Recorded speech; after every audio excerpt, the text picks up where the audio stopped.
Broadcasting from the business capital of the world, this is the Podcast Business News Network. Welcome back, everyone. This is going to resonate with you if you can answer yes to any of these questions. And I'm not clairvoyant. I'm not psychic. I'm going to imagine you're probably going to answer yes to at least one of these. Are you stressed out? Are you feeling burned out? Maybe disconnected? Are you lacking purpose and passion? It's just not there, just for life in general. Are you exhausted? Do you feel unhealthy at this point? Are you antsy? Are you thinking that there's more out there for me? I can feel it inside, but I don't know how to get there. If you answered yes to any of those, even remotely thought, well, maybe, you need to listen to what we're going to talk about today. And she is somebody that can help you really get a handle on all of that. A lot of it comes from stress. We're going to talk about mastering stress, and she's got that in her wheelhouse as an integrative health professional. Sara Regester is here with us on the program. So great to have you here. How you doing?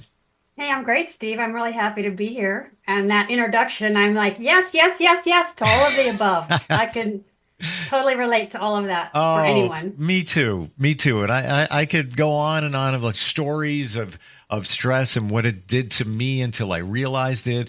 Have I mastered it? No. Am I managing it? Yes. But when we talk about mastering stress, how do you mean that? How do we master stress as opposed to, let's say, getting a hold on it, managing it?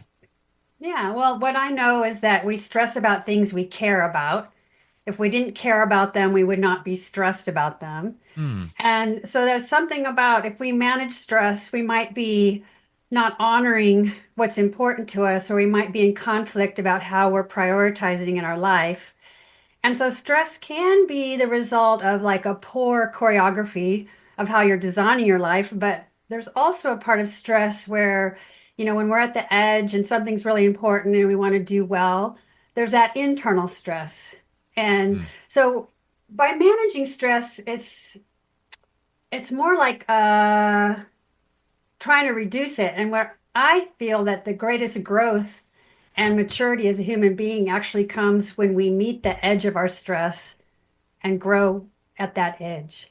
And so with mastering stress, it's really about creating a mindset, rewiring the mind to be more resilient, to have techniques and practices to help you kind of meet that edge of where life isn't comfortable or where things are overwhelming, so that you don't have to go to the wipeout of your health or the anxiety, but how to get off that cliff, so to speak. And so if we're living fully, if you're living a life that is really fulfilling and full of things that are important to you, you will have stress. And so, for example, if you have a partner or children that are stressing you out, you don't get rid of your kids or your partner to reduce your stress. You got to find a productive way to think, okay, my kids are driving me crazy. How can I deal with this differently? How can I shift my attitude? How can I shift my approach without having to get rid of my kids to reduce my stress, as an example? So that's where I'm a proponent of like, well, let's find a strategy where we can engage with our life fully without cutting ourselves short or trying to kind of stuff, the edge that we might be living on, where there's all these important things that are competing for our time and our attention. You made it very clear, Sara, when you said we stress over things we care about. I never thought of it that way. And then I started thinking about it. Okay, I stressed over that. Yeah, she's right. Stressed over that. Yeah, she's right. A job. You might stress over a job, but what is actually going on there? Maybe you care about the job. It's important to you, but it's stressing you out. Or maybe you care about the paycheck the job provides, and that's why it's stressing you out. I mean, you might not love the job, but it's okay. But it's also, you need to support your family, i.e. you care about it. I never looked at it that way. It puts a whole new spotlight on stress when you put it in that context. Yeah. And here's the thing that I notice when people say, "Hey, I don't have any stress. I'm good." Then I say, well, then your life must be boring Mm, because where are you growing if you're in such a comfort zone that you're kind of complacent about life to not be kind of going to that edge where the real growth happens? sure. What's the difference between stress and anxiety? Oh, that's a good question. It's actually one of the strategies that is an important one to be aware of. It's really around the mindset. And so when I say when you rewire your mindset, creating like new pathways of patterns, the anxiety is like that fear, future oriented, kind of very physically manifested. I know that anxiety cliff really well. And so that's what's important to recognize that the anxiety in the mind hack of it is you can simply ask yourself, am I anxious or am I excited? Because if you think of someone before the big game, like an Hmm. athlete, they're going to feel that edge. They're going to have the pitter patter of the heart, the sweaty palms, but really that person's excited because they want to do well. They want to win the game. So it's a hardwired pattern that many people in their stress patterns have the default of that fight or flight. And going to that place of anxiety is like habitual. And so if you can just pause a moment with the strategies that I teach people and just drop in with a little breath and a check-in, it's like, am I anxious or am I excited? And Hmm. that way you can kind of address, okay, I want to do well, like this podcast today, right? Got little butterflies going, sweaty palms, but really I'm excited because I'm looking forward to this conversation, even though it's a little edgy to be on a podcast. But So I think deep down inside, your stuff. You know that you have something to offer. So I feel inside of you is like, yeah, I got this, I got this. But then I'm totally right there with you. I'm thinking back to events I had to speak at. Um, Somebody asked me to be a couple of years ago the master of ceremonies for the district attorney, his inauguration. I didn't even know the guy. He just asked me. I'm like, okay, let me research. And I looked. I'm like, he aligns with what I don't do politics. It was like, all right, it makes sense to me. And as you're talking about that just now, I pictured myself up on the podium, and there's a lot of fanfare, and the bagpipes coming in, everything. It was the first time I have to say I wasn't anxious about something. I was excited. I was mhm, excited because I was like, we got this. This is all good. Right down to the point where there was an audio issue, and I'm a geek, so I was, at the right time, I was able to slip behind the stage and make some tweaks on the audio, and came back forward. Like, yeah, we're all good. It was excitement, but how do you identify whether it's excitement or anxiety? How are you able to go deep down inside, or is it just that, like you said, the check-in? it's a check-in. Mm, You know, Probably one of the most key techniques that I offer people is this strategy called pause, notice, choose. It's something you just do in a moment. It's like a little mini reboot. And if I pause for a moment and I just take a deep breath down into my belly, and then I want to name what I'm feeling. Oh, I'm feeling anxious. Oh, I'm feeling worried. Oh, I'm feeling tired. Whatever it is, mm, then that choose is like, what choice will I make that will empower me and not sabotage me? So when we're on the stress track or the anxiety track, we often, from our habitual patterns, will go to the sabotage, whether it's emotional eating, social media scrolling, whatever we do to distract ourselves. And so it's the same thing where you're making a choice in the moment about what attitude do I want? What do I choose for myself? And so it does take a certain amount of consciousness, awareness, but it's all keyed into the breath and the dropping inside, not going out. Because the anxiety and the stress is energy out, which is why it's so exhausting. But the mm. drop in kind of brings you home, centered, present, connected to really be able to hear your inner truth of like, what do I need in this moment? I'm like feeling really amped up, for example. Interesting. You say, "What do I need in this moment?" It's almost as if, and let me preface this by saying, it took me a long time to figure this out on my journey, but nobody knows you better. Nobody loves you better. Nobody's going to take care of you better than you. So just what you said, what do I need? What do I need right now? It's like a baby. The baby's crying. What's that baby need at this moment? Well, the baby needs sleep. The baby needs to be held. The baby needs food. Mhm. Checking in with yourself and really asking, what do I need? I think I'm feeling anxious, but maybe it's anxiety. And actually giving it I love where you said, give it a title. I've heard that done a lot, or a color. What am I feeling? Let Mhm. me give it a color. It's orange, whatever orange means to you. I guess that's very impactful. So you can identify it. Is that what it is?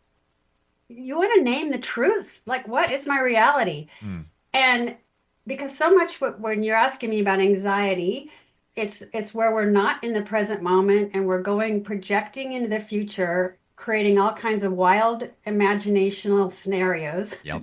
Yeah. Oh, yeah.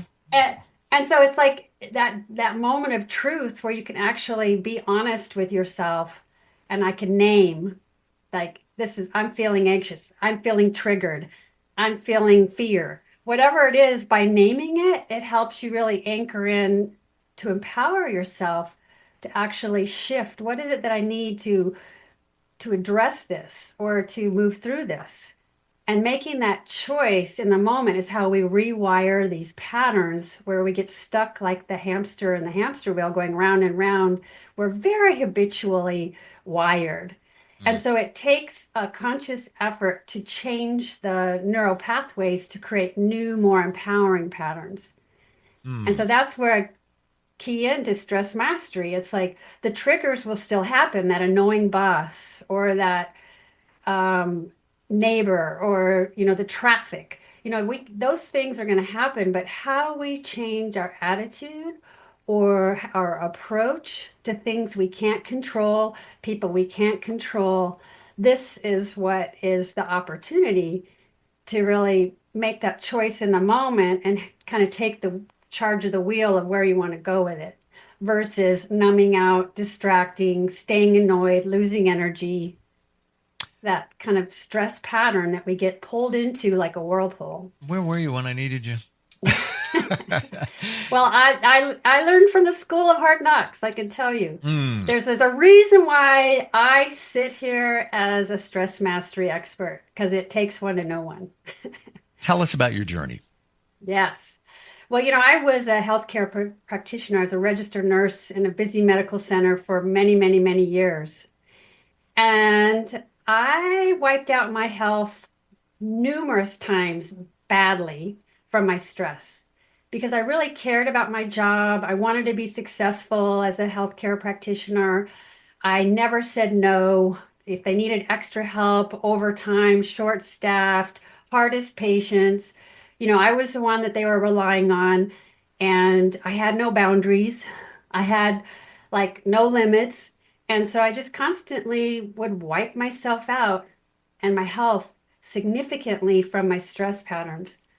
Then I would back up a little bit, take care of myself, get better, and then step back into the pattern, get stressed out again, wipe out my health in another way, do the whole thing over again, take care of myself, heal. And after I did this a few times, I had this epiphany.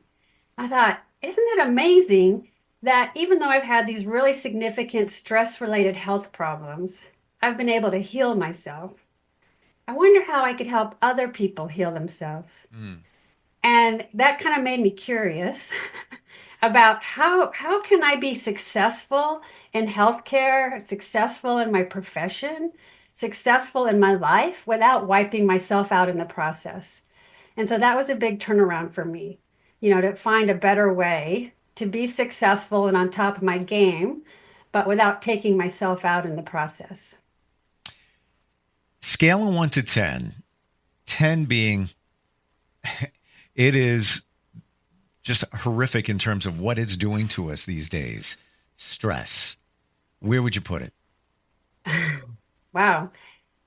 I I'd have to say 9 or 10 because Yeah. this stress, when you have a not stress is unhealthy when your mindset says this stress is unhealthy.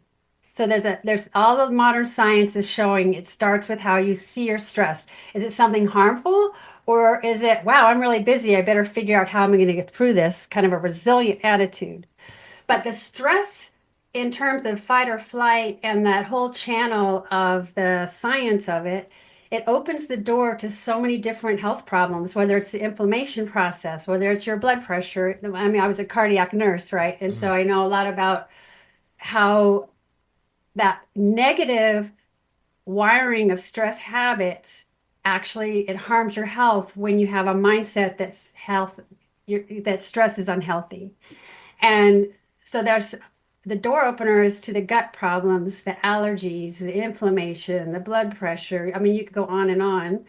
That's why it's important to have that mind, body, spirit approach holistically in terms of your mindset and your lifestyle. It's not any one thing you do to deal with stress. It's actually all the different things that someone would adopt to shift those hardwired patterns of fight or flight that keeps them stuck in that sympathetic nervous system response with all the adrenaline and the cortisol and all of that.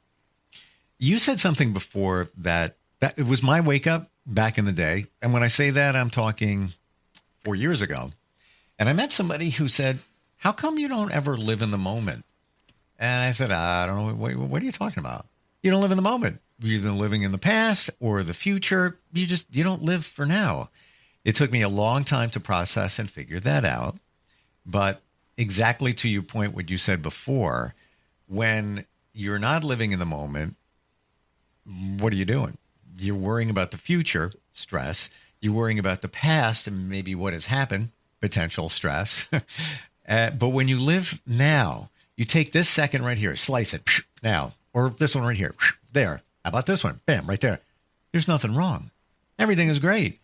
How do you suggest, again, it took me a long time to, I was going to say the word master it. I haven't really mastered it yet, but I can see how it definitely cut down on my stress or made me see what I needed to do.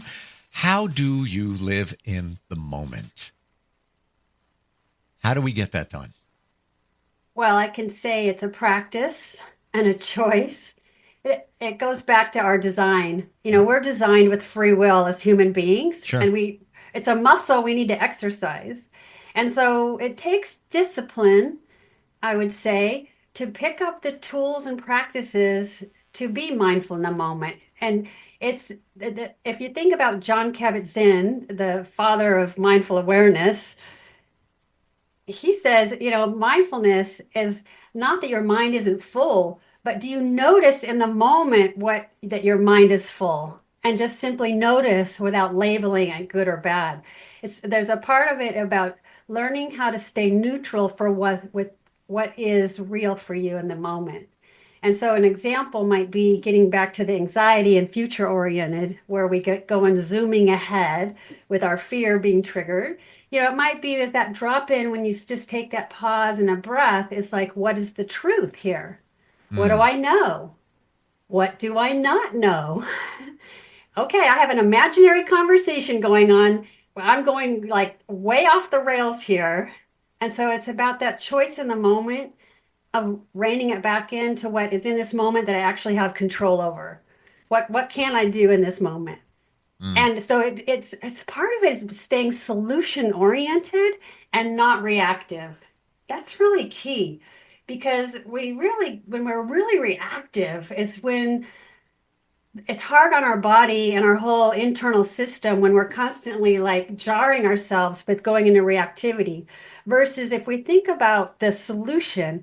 So the example I would say is when we're in reactivity, we're like, what am I going to do? You know, energy out. What? But the how am I going to take care of this is more of an inward how. It brings your energy in and it puts you in a solution oriented, you know, something happens at work or something in the family or something unexpected with an expense, whatever it is that life is bringing. If we can stay out of the what mind that's reactive and go into the how will I deal with this solution orientation, that's another example of how we're meeting that trigger in a more productive way than a energy losing freak out way. But it sounds like it's action oriented as opposed to emotional connection. You know, you're going in a direction. How am I going to take care of this? As opposed to, oh my gosh, look what's going on. And it's so, I have to share this because I think it's in right what we're talking about. I'm always on the go. I'm always doing something. this weekend, I intentionally did pretty much nothing. I never do that.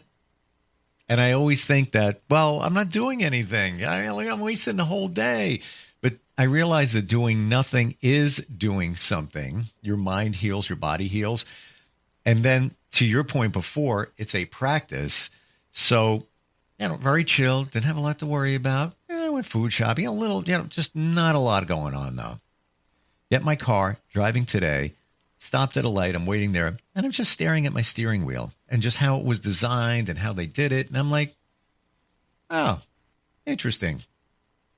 I never really took the time to even look at things like that.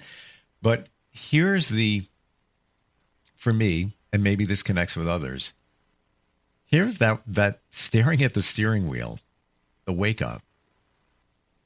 I felt like it transported me back to being a kid, where I would take time to just look at little things, curiosity, staring at the steering wheel, how it was made. I was like, wow, I feel like I'm home again. It was the weirdest feeling. I don't know if that makes sense. I try to verbalize it and share it, but like you say, it's a practice. So I'm still stuck in that practice of just taking the time and just appreciating little things. It could be stupid little things, but it was weird how it brought me back. Yeah. Well, and what I would say about your weekend in integrative health coaching, we call that recharge. So it's actually a choice that's made to recharge and relax, rest, rejuvenate versus doing nothing. So the mindset, am I doing nothing or am I recharging? I was recharging. And there you go. Full disclosure, I had some medical stuff, healing from some little something. So it kind of forced me to. However, after I had a procedure done last week, I went right back into it. I'm going to worry about it. Until the weekend came, I'm like, you know what? I'm pretty beat. I should have taken the time. Recharge. Yeah. It's interesting how you reframe that. So reframing. Yeah. Exactly. Big difference. And the point is about the steering wheel. It was a moment of mindful awareness. Like in that moment, being curious, taking in the detail, it caught your attention. And so if you think of when we say being aware in the moment, you'll have moments of being aware of mindful awareness and moments when you're just kind of not aware. So think how many times you drive in your car, either home or to work, and you arrive and you don't even remember turning on and off the highway. Yeah. It's like, that's mindlessness. Yeah. Versus having, and so it's more like the practice is sustained moments of noticing on purpose in the moment without judgment. It's not, well, maybe an enlightened being could hold it for prolonged periods of time, but for us mere mortals, we just want to practice. The most important takeaway for me this morning at staring at my steering wheel was it taking me back to a simpler time when I was younger. I want to say a kid, could have been in my 20s as well, where I would pay attention to those details and learn from them and then do things based on them. But I haven't done that in forever. And I almost felt like I was mentally transported for a moment. Like, yeah, that was a good time back then, where you would take time to just look at these little things and these details and in awe, like, man, look at the way they did that. That's pretty cool. But it's a practice. So I'm going to try to stay in that practice. You help people shine and move their lives forward. You have a great book. Tell us about your book. Yeah, well, my book that I wrote, it's actually a memoir. Oh. I wrote a book about stress mastery. It was a stress book. And oh my gosh, it was like so boring. It was like a textbook. I'm like, oh my gosh, I'm not going to do, this is not the book I dreamed of. And so someone gave me a little hint. They said, well, you need to put yourself in the book. I'm like, oh. And so this book is my book, The Courage to Shine. How to Feel Confident Outside Your Comfort Zone is my story with stress. But I also talk about strategies and techniques for stress mastery. Practices are in here. I talk about the clients I work with, the students that I teach. So it's very real, pragmatic approach to rewiring stress patterns and coming from the expert who's been there just a little bit ahead of everyone else to figure it out. Where do we find the book and where do we find you? If somebody just even wants to start a conversation about mastering stress and just get on the road to healing and feeling unstuck and feeling better, how do they find you? Well, my book is on Amazon and Audible because I know my busy bees don't necessarily sit down and read books always. And my website is directions, the number 4, wellness.com. And I'm very responsive to email. So anyone's welcome to reach out. We can have a consultation. And I do coaching with private and groups. I give talks. So there's a lot of ways to find me, but my website is directions 4 number wellness.com. You have such an amazing 360 approach to all of this, from the integrative healing, the holistic approach, the medical background, certainly the coaching, but also the spiritual end of things. It's all there. I mean, it's a perfect scenario for somebody that wants to make change. Step 1, master stress. Master stress. Thank you so much for being here today, Sara. Really appreciate it. Thank you, Steve. It was a great conversation. Same. Looking forward next time we get together. We'll be right back.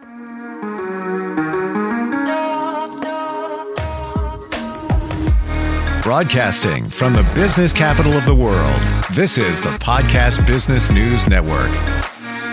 Adopt US Kids presents Multiple Choice Parenting. Your daughter just had her first breakup. Do you A, put yourself in her shoes? How could he do this to you?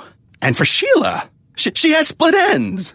B, console her? Oh, sweetie, this is going to happen a lot. 4, maybe 5 more times before you get married. C, take charge? Got to get this all straightened out. Give a little talking to, man to man, mano a mano. Hey, Steve! Is now a good time? No? Okay, no problem. Bye. Or D, help her find a new boyfriend? I know a great place to meet boys. The internet. Nice, single boys. Never mind. How about some ice cream? As a parent, there are no perfect answers. But you don't have to be perfect to be a perfect parent. Thousands of teens in foster care will love you just the same. For more information on how you can adopt, visit adoptuskids.org. A public service announcement from the U.S. Department of Health and Human Services, Adopt U.S. Kids, and the Ad Council.